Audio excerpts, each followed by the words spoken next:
C'était une suggestion douce et inoffensive qu'il a failli ignorer. Il laissait à sa femme Suzanne un emploi du temps exigeant, car son travail l'obligeait à s'absenter fréquemment. Au fil des ans, ils ont pris l'habitude de s'informer régulièrement l'un l'autre de leurs allées et venues. Jeudi matin, un accord commercial a été conclu. Les homologues ont signé des contrats et se sont dépêchés de régler un problème sur la côte et avant 11 heures du matin. Ce type de voyage d'affaires était courant pour l'agréable dépanneur et négociateur qu'était Hurley. Il était censé s'absenter de chez lui pendant une semaine entière pour cette mission spécifique, qui devait se terminer le samedi. Il avait l'intention de quitter Los Angeles à 21h15 et d'atteindre Seattle après minuit.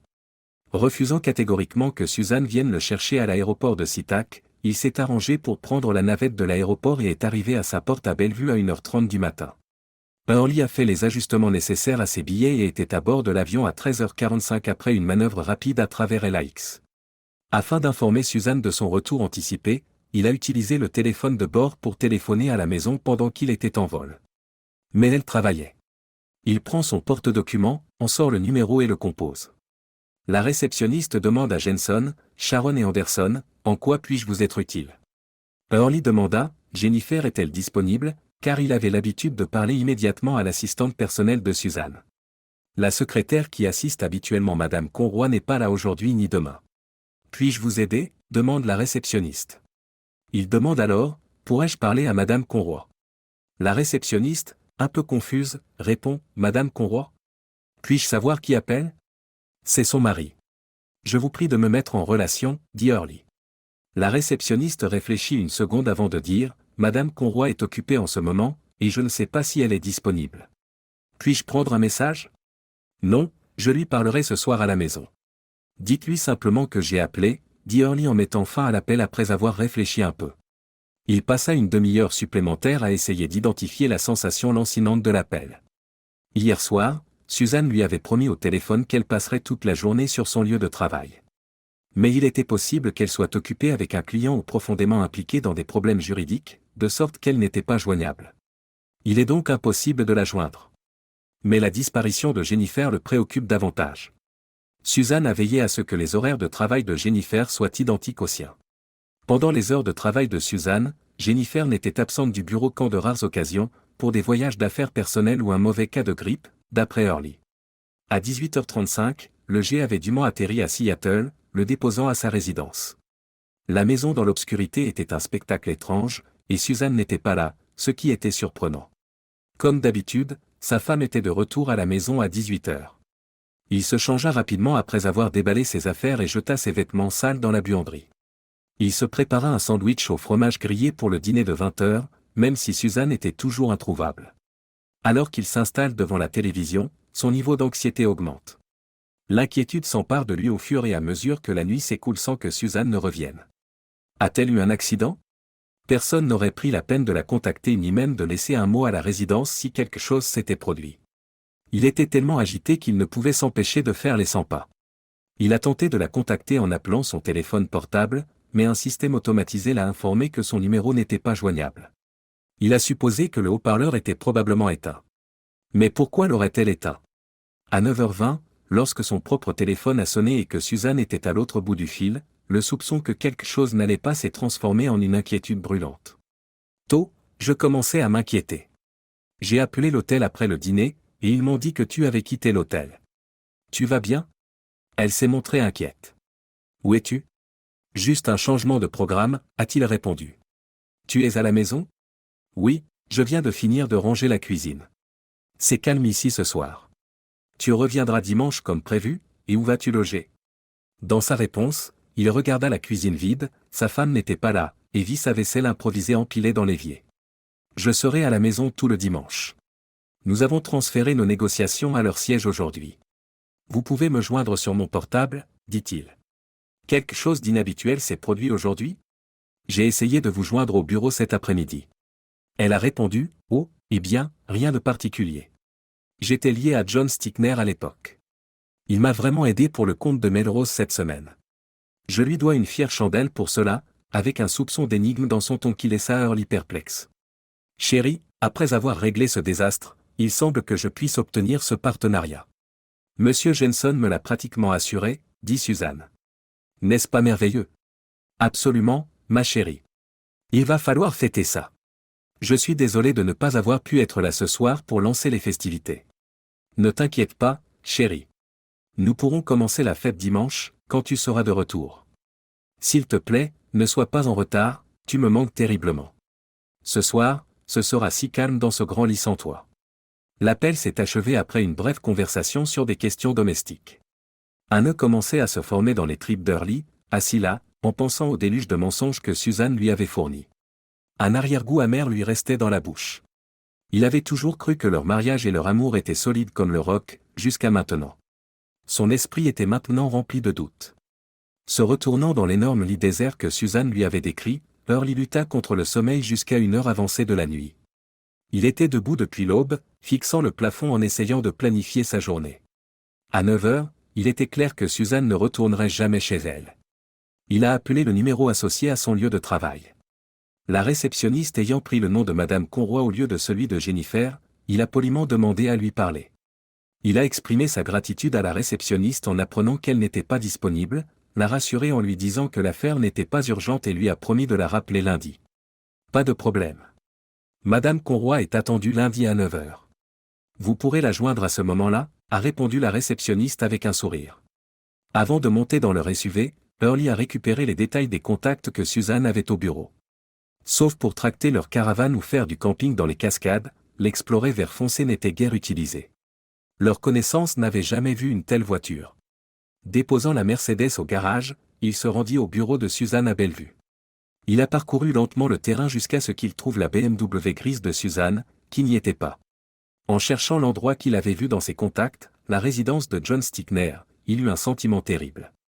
Il la trouva nichée dans une forêt de la région cossue de Medina. Derrière les grands sapins, une clôture de briques rouges de 2 mètres de haut entourait la propriété. En faisant une manœuvre délibérée pour ne pas bloquer l'allée circulaire, il remarqua la BMW de Suzanne garée à côté du garage alors qu'il passait lentement. Il dut s'arrêter et prendre un moment pour se ressaisir, car sa vue se troublait. Il avait besoin de se sécher les yeux. En arrivant à Bellevue, Hurley choisit un déjeuner qui avait été tellement reporté qu'il s'agissait presque d'un brunch. Il commanda un thé et une gaufre belge et s'installa vers 11h30. Craignant que la gaufre ne soit trop lourde pour son estomac fragile, il se révolta contre le café. Il termina son dîner, paya l'addition et quitta le restaurant 1 heure après avoir commencé à manger lentement, en savourant chaque bouchée. Il repassa devant la maison de Stickner, en roulant lentement. Il n'y avait aucune trace de la voiture de Suzanne. Il revint après 1 heure d'errance infructueuse. Entre-temps, son véhicule n'avait pas bougé. De retour chez lui, il ne cessa de penser à la façon dont son mariage et la vie qu'il aimait s'étaient effondrés. Il se demandait si le bonheur reviendrait un jour. Il a passé le reste de la journée à se morfondre dans la maison, trop épuisé pour casser un œuf. Même s'il mangeait de temps en temps des snacks, des jus de fruits et des colas pour apaiser sa faim, c'était à peine suffisant. Alors qu'il s'apprêtait à se coucher vers 21h45, il reçut un nouvel appel de Suzanne. Ce fut la seule interruption. Sans lui, leur immense lit semblait vide, et elle s'en désolait. En réaction, Hurley marmonna quelque chose sous sa respiration, essayant de retenir son agacement alors qu'il évoquait l'isolement extrême auquel elle ne savait pas comment faire face. Perplexe, Suzanne veut savoir ce qu'il veut dire.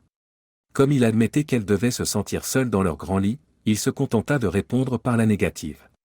À minuit, il alla se coucher, les pensées remplies d'incertitude, après lui avoir dit au revoir et combien il l'aimait. À quel point tenait-elle à lui?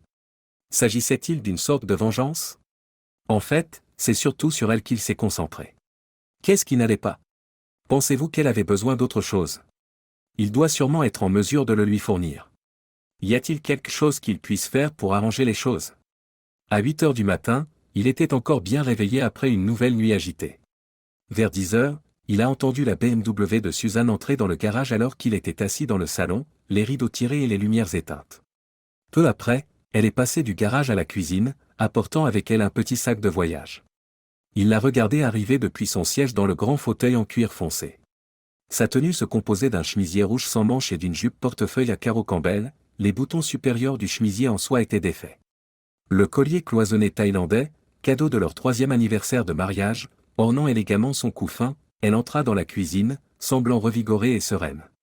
Elle traversa la pièce, puis s'arrêta net en regardant le désordre qui régnait dans l'évier. Morning n'avait même pas pris la peine de mettre les verres sales de la veille dans le lave-vaisselle, et encore moins de nettoyer après le petit déjeuner. Suzanne ne put s'empêcher de remarquer la bouilloire sur la cuisinière, qui restait à chauffer de l'eau. Son regard nerveux va d'un coin à l'autre. Elle traversa lentement la cuisine, éclairée seulement par la faible lumière qui pénétrait à travers les rideaux fermés. Dans la salle à manger, elle s'arrêta pour regarder les rideaux fermés qui recouvraient les portes coulissantes du patio. Avant de poursuivre, elle a examiné toute la pièce. Son sac de voyage reposant sur une chaise dans la salle à manger, elle se glissa prudemment vers la cheminée du salon. Elle soulève le tisonnier et se tourne vers le public. À ce moment-là, Hurley, qui était assis en silence dans son fauteuil, leva sa tasse pour boire du thé, attirant son regard avec sa silhouette masquée. « Oh, mon Dieu! Vous m'avez fait une peur bleue. Quand es-tu revenu » s'écria Suzanne, la voix tremblante et incontrôlable. Les minutes lui parurent une éternité, Hurley laissant le silence s'installer avant de parler. Il y a quelques jours. Sa voix habituellement vive semblait sans vie. À moitié effondrée dans une chaise à dossier à rayures bleues et blanches en face de son mari, le visage de Suzanne s'est figé dans l'incrédulité tandis que ses genoux semblaient faiblir. « Pourquoi ne m'as-tu rien dit? Pourquoi n'as-tu pas appelé? Où es-tu resté » lui demande-t-elle. « J'ai appelé. Jeudi après-midi. Tu n'étais pas chez toi, ni au bureau. Jennifer n'était pas là non plus. » Hurley continua à boire son thé sans émotion, laissant le silence s'installer avant de prendre une nouvelle gorgée. « J'étais assis dans mon fauteuil quand vous m'avez appelé. J'ai passé la nuit dans ce vaste lit vide dont vous avez parlé.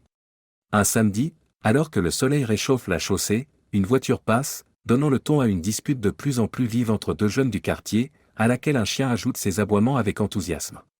À la tombée de la nuit, les stores et les rideaux du salon sont fermés. Seuls les sanglots étouffés de Suzanne se font entendre. Tout en sirotant son thé, Hurley gardait une expression neutre. J'ai l'impression que le lit que vous avez occupé jeudi et vendredi soir n'était pas aussi solitaire que vous le prétendez. Vous voulez m'expliquer, Suzanne? Aidez-moi à comprendre ce qui s'est passé. La tête tremblante et le visage enfoui dans ses mains, les larmes de Suzanne coulaient à flot à ce moment-là. Hurley, je t'aime. Il ne s'agissait pas de toi ou de nous. S'il te plaît, essaie de comprendre, c'était quelque chose que je me sentais obligé de faire. Cela n'avait rien à voir avec mes sentiments pour toi, pour nous. Cela n'a pas de sens, Suzanne. En quoi le fait de me tromper n'a pas de rapport avec nous? Je me sentais obligé de le faire, Hurley. J'essayais de rendre à John ce qu'il avait fait pour moi. Cela n'avait rien à voir avec mes sentiments pour toi. Tout en sirotant son thé, Hurley observa sa femme en silence avant de se lever pour réapprovisionner sa tasse. De retour de la cuisine, il s'enquit de ses besoins, ce à quoi elle répondit silencieusement par un mouvement de tête. Reprenant place dans son fauteuil, il poursuivit. « Expliquez-vous, ma femme. Pourquoi avez-vous estimé que vous deviez suffisamment à Stickner pour rompre vos vœux de mariage avec moi? Vous a-t-il fait chanter avant de vous aider pour le comte de Melrose? Non. Il ne ferait pas ça. Il est honorable. Ce qu'il a fait, c'est par gentillesse, sachant que je n'étais pas à blâmer pour le gâchis. Il n'attendrait rien en retour. Alors, s'il n'a pas demandé, pourquoi vous êtes-vous porté volontaire? C'est bien ce que j'entends. Qu'est-ce qui m'échappe? Vous rendez cela sordide. Ce n'était pas ça. C'était quelque chose qu'il méritait. Je l'ai dit, ça n'avait rien à voir avec nous. Est-ce que c'est quelque chose que j'ai fait, une faute de ma part qui a conduit à ça? Non. Je te l'ai dit, ça n'a rien à voir avec toi. Je devais le remercier pour ce qu'il a fait. Son aide est bénéfique pour nous deux. Ce n'était pas pour moi, c'était pour lui, et ça n'avait rien à voir avec mon amour pour toi. Si vous êtes si affligé par la façon dont j'ai décrit votre liaison comme étant grossière et sordide, cela veut-il dire qu'elle vous a semblé belle, remarqua-t-il lentement et tristement après un moment de réflexion. Après une petite pause, Hurley reprit la parole. Tu te souviens, Suzanne, du fait que j'ai toujours promis d'être à toi. Et tu as souvent revendiqué ma propriété. Tu as affirmé que tu étais entièrement à moi sans qu'on te le demande. Peux-tu te souvenir de cela? Peux-tu te souvenir de la profondeur de ma croyance en notre appartenance mutuelle? Sa voix était plate et sans émotion, mais Suzanne pouvait entendre le frémissement dans ses mots. Oui. Je t'appartiens. Cela n'avait rien à voir avec toi, avec nous. Oh, Suzanne, comment peux-tu dire une chose et la contredire de façon aussi flagrante? Tu ne vois pas la contradiction? Tu as abandonné la seule chose qui comptait le plus pour moi, la seule chose que je chérissais le plus au monde, toi-même. Tu l'as donnée à un autre homme. Et en t'écoutant maintenant, je commence à croire que tu ne tiens pas en haute estime l'intimité que nous avons partagée. Tu l'as donnée à un homme qui, selon tes propres mots, ne l'avait même pas demandé. C'est comme si tu l'avais supplié de la prendre. Vous êtes donc en train de me dire que cela n'avait aucun rapport avec moi, dit-il avec une pointe de mélancolie. Mais ça ne veut rien dire, Hurley. Je suis toujours entièrement à toi. Rien n'a changé en moi. Je t'aime entièrement. Je suis à toi, s'écrie Suzanne. Chaque expérience nous affecte différemment.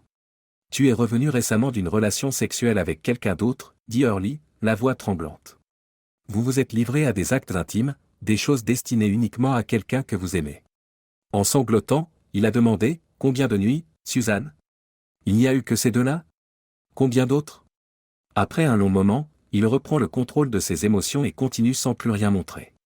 Et je ne peux pas m'empêcher de me demander, Suzanne. Combien d'autres hommes ont mérité ce qui était à moi? Tu prétends être à moi, et pourtant tu t'es donné avec tant de désinvolture. Tandis que Suzanne sanglote de façon incontrôlée, son corps se déforme et se recroqueville, ses épaules s'affaissent et ses bras s'enroulent autour de ses genoux. Elle enfouit son visage dans ses mains, les cheveux emmêlés de larmes. Au fil des heures, l'homme resta assis, plongé dans ses pensées, sa femme se recroquevillant à ses côtés. Les lumières étaient éteintes et le seul bruit provenait de l'extérieur en ce samedi calme et ensoleillé du quartier. Jusqu'au coup de midi de l'horloge du manteau, la pièce n'était remplie que des pleurs de Suzanne. Suzanne, je ne sais pas où nous en sommes. Je te jure que mon amour pour toi est aussi fort aujourd'hui qu'il l'était dimanche dernier quand je suis parti pour Los Angeles. Mais je ne sais pas où nous allons. Tu insistes sur le fait que ta trahison n'a rien à voir avec moi. Tu ne saisis pas la gravité de tes actes. Ma confiance en toi est brisée. Je ne sais pas comment la reconstruire, ce que tu pourrais faire pour la regagner. Si tu suggères que je me venge en étant infidèle, pensant que cela équilibrerait les choses, c'est fini. Premièrement, si vous accordez si peu d'importance à ma fidélité, cela en dit long sur le peu de cas que vous faites de la loyauté. Deuxièmement, deux mots ne font pas un bien. Deux torts sont doublement préjudiciables. Posant délicatement la tasse de thé vide sur l'âtre de la cheminée, il se leva avec précaution et se dirigea vers la salle à manger. Il écarta les stores et regarda leur jardin ensoleillé et immaculé. Suzanne avait du mal à l'entendre tant il parlait doucement. « Suzanne, je veux te secouer si fort que tes dents claquent. Je n'ai jamais voulu faire de mal à une femme, surtout pas à ma femme, à mon amour. Il serait imprudent de ma part d'affronter John Stickner maintenant, même si tu insinues que c'est toi qui l'as séduit. » Suzanne laissa échapper un léger son, réfutant probablement l'accusation. Puis, Hurley continua, « Vous me dites que ce n'était pas son idée. Mais considérez ce problème supplémentaire, maintenant qu'il a connu votre affection sans aucun effort de sa part, ne s'attendra-t-il pas à ce que cette affection soit facilement disponible à l'avenir? Indépendamment de ce que vous lui avez dit, il peut maintenant vous considérer comme facilement accessible. » Ces remarques transpercèrent la tentative de protestation de Suzanne. Peut-être qu'il ne pensera pas que tu es disponible pour n'importe qui, mais il pensera que tu es disponible pour lui. Pour lui, tu es facilement accessible. Avec le temps, il perdra beaucoup de respect et d'estime pour vous. Femme, si nous voulons sauver ce mariage d'une manière ou d'une autre, nous devons affronter cela de front, heure par heure, jour par jour, semaine par semaine, à l'intérieur de ces murs, alors que nous nous efforçons de reconstruire notre communication. Prenant une profonde inspiration, il poursuit, presque en chuchotant, « Je ne sais pas si c'est possible. Ce que je sais, c'est que nous ne pouvons prendre aucune décision aujourd'hui. Il faudra des mois, voire des années, avant que nous nous sentions vraiment à l'aise l'un avec l'autre. Pour ce soir, je dormirai dans la chambre d'amis. Demain, nous remplacerons notre grand lit par des lits séparés de taille normale. La chambre principale a suffisamment d'espace. Peut-être que si nous y mettons d'une autre, nous pourrons surmonter cette épreuve, si nous voulons vraiment tous les deux que ça marche. Je commence à me demander si c'est le cas. Pour l'instant, c'est le mieux que je puisse offrir. » Après avoir jeté un coup d'œil sur leur magnifique jardin, se retourner vers le salon revenait à jeter un coup d'œil dans un donjon lugubre. « Je suis prêt à faire un essai. Nous pourrons discuter de ce que le mariage signifie pour chacun d'entre nous dans les mois à venir. Peut-être pourrons-nous sauver cette situation. Suzanne, je t'aime toujours. » Pour accéder à la terrasse, il ouvrit les portes vitrées et sortit. Les cris de sa femme résonnèrent à travers la vitre lorsqu'il referma la porte derrière lui.